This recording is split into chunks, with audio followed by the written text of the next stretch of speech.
जातिगत जनगणना के ऐलान से ओबीसी को साधने की भी एक तरीके से कोशिश हुई। वहीं एमपी में पहली लिस्ट जारी करने के बाद बीजेपी अब दूसरी लिस्ट जारी करने वाली है। दूसरी लिस्ट के लिए मंथन किया जा रहा है। माना जा रहा है कि हारी हुई सीटों के लिए बीजेपी प्लान 64 पर काम कर रही है। क्या है बीजेपी का ये प्लान, इस रिपोर्ट में आप देखिए।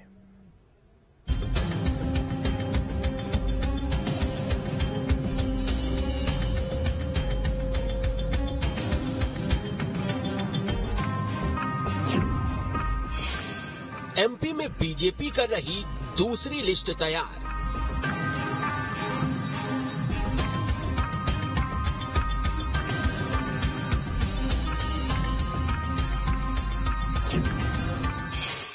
चौसठ सीटों पर घोषित हो सकते उम्मीदवार।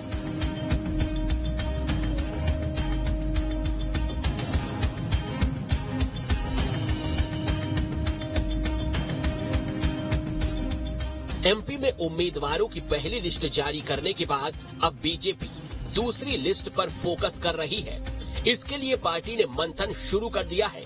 माना जा रहा है कि इस बार भी पार्टी हारी हुई सीटों पर उम्मीदवार उतार सकती है। इसके लिए 23 से 25 अगस्त तक भोपाल में मंथन होगा। केंद्रीय चुनाव समिति से जुड़े बड़े अधिकारी मंथन करेंगे। सीटों पर प्रत्याशियों के नामों पर विचार के साथ एक संभावित सूची तैयार की जाएगी, जिसे अंतिम मंजूरी के लिए केंद्रीय चुनाव समिति को भेजा जाएगा। 30 अगस्त से पहले दूसरी सूची सामने आ सकती है। माना जा रहा है इस बार बीजेपी प्लान 64 पर काम कर रही है और अब दूसरी लिस्ट के उम्मीदवारों के लिए चुनाव प्रबंधन समिति के संयोजक नरेंद्र सिंह तोमर, चुनाव प्रभारी भूपेंद्र यादव, सह प्रभारी अश्वनी वैष्णव 23 अगस्त को फिर से भोपाल दौरे पर है। माना जा रहा है कि हारी हुई सीटों पर बीजेपी का फोकस है। पहली सूची में बीजेपी हारी हुई 103 सीटों में से 39 नाम तय कर चुकी है। अब 64 हारी हुई सीटें और बची हुई हैं। जिन सीटों पर प्रत्याशियों का चयन किया जाना है, इसके लिए नामों का पैनल पहले ही बन चुका है। पिछली बैठक में चर्चा के बाद कुल 50 नाम घोषित करने पर बात हुई थी, लेकिन बाकी नामों पर सहमति नहीं बन पाई। अभी बची हुई 64 सीटों पर प्रत्याशी घोषित हो सकते हैं। चुनाव प्रबंधन 3 दिनों में इन नामों को फाइनल कर सकता है। दरअसल पार्टी की कोशिश पहले से उम्मीदवार तय कर उनको मैदान में उतारने की तैयारी है, जिससे प्रत्याशियों को ज्यादा से ज्यादा समय दिया जा सके और चुनावी माहौल बनाया जा सके। इसके जरिए बीजेपी का प्लान है। बीजेपी का फोकस उन सीटों पर है जहां कांग्रेस जीत रही है। कांग्रेस के किले में सेंधमारी की ठोस प्लानिंग है। हारी हुई सीटों पर सर्वे के आधार पर उतारे जा रहे उम्मीदवार, जाति समीकरण का रखा जा रहा ध्यान। पहले उम्मीदवार तय करने से माहौल बनाने का मौका मिलेगा। एक कदम आगे तैयारी नजर आएगी तो कांग्रेस की चुनौती बढ़ेगी। वहीं कांग्रेस की ओर से भी हारी हुई 66 सीटों पर खास फोकस किया जा रहा है और पार्टी बीजेपी के किले में सेंधमारी की कोशिश कर रही है, यानी एक दूसरे के किले को ध्वस्त करने की तैयारी है। वस्तुस्थिति ये है कि भारतीय जनता पार्टी जिस तरह से कहती है, अपने कहने लोगों के बीच जाती है, लोगों के साथ कनेक्टिविटी बनाती है, जनसंवाद करती है, ये सूची इसी चीज का विहंगम दृश्य है। और अब जो दूसरी सूची जिसके बारे में आप मुझे बता रही हैं, हम समझते हैं कि ये निर्णय भारतीय जनता पार्टी के पार्लियामेंट्री बोर्ड को तय करना होता है।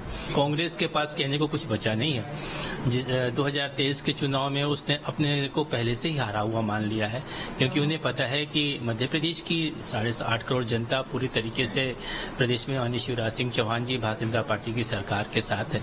टिकट की सूची जारी करना, प्रत्याशियों की घोषणा करना, यह प्रत्येक पार्टी की अपनी अलग अलग रणनीति होती है। कांग्रेस पार्टी में एक प्रोसीजर को फॉलो किया जाता है। सही समय आने पर हम लोग अपने उम्मीदवारों की घोषणा करेंगे।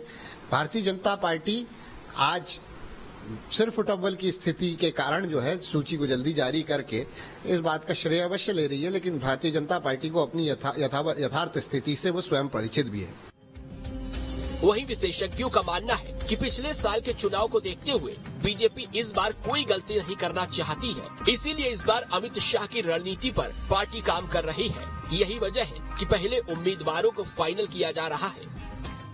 ये उनका जो भी इंटरनल असेसमेंट होगा क्योंकि रणनीति उनको बनाना है, कैंडिडेट उनको घोषित करना है। यदि असंतोष होगा तो उसको भी नियंत्रित तो नहीं करना है। हमने देखा कि जो अभी 39 सीटों पर जो कैंडिडेट आए थे तो कई जगह असंतोष की बात हो रही है, कई जगह नाराज हैं, लोग इस्तीफे दे रहे हैं। और जैसा कि अमित शाह जी ने कहा भी कि वो अंतिम समय में वो टिकट भी बदल सकते हैं। तो पार्टी हर तरह से देख रही है, वो मानती है कि कांग्रेस अभी सबसे कमजोर स्थिति में है।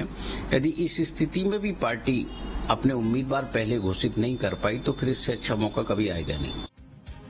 हालांकि ये देखना होगा कि बीजेपी के पहले उम्मीदवार फाइनल करने से कांग्रेस को मात देना आसान होगा और कांग्रेस के किले में सेंधमारी करने की बीजेपी की कोशिश साकार हो पाएगी। बीजेपी विधानसभा चुनाव 2023 जीतने में कोई कोर कसर नहीं छोड़ रही है।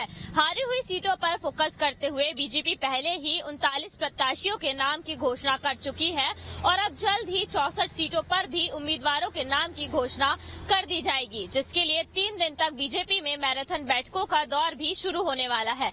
हालांकि देखने वाली बात ये होगी कि जल्द ही उम्मीदवारों के नाम की घोषणा बीजेपी को कितना फायदा दे सकती है।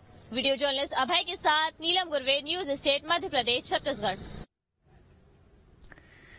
अब इसमें खबर तो यह है कि एमपी में हारी हुई सीटों पर बीजेपी का फोकस है।